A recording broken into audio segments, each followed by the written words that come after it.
La nation des belettes, non plus que celle des chats, ne veut aucun bien aux rats, et sans les portes étroites de leurs habitations, l'animal à longue échine en ferait, je m'imagine, de grandes destructions. Or, une certaine année qu'il en était à foison, leur roi, nommé Ratapon, mit en campagne une armée, les belettes de leur part déployèrent l'étendard. Si l'on croit la renommée, la victoire balança.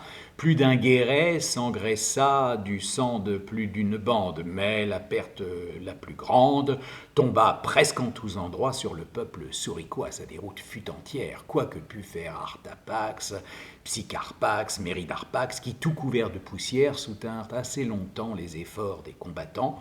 Leur résistance fut vaine, il fallut céder au sort. Chacun s'enfuit au plus fort, tant soldats que capitaines. Les princes périrent tous. La racaille, dans des trous, trouvant sa retraite prête, se sauva sans grand travail.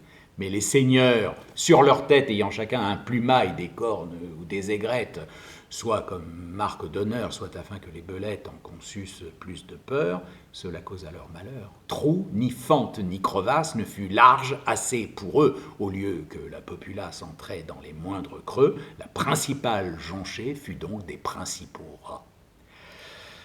Une tête empanachée n'est pas petit embarras.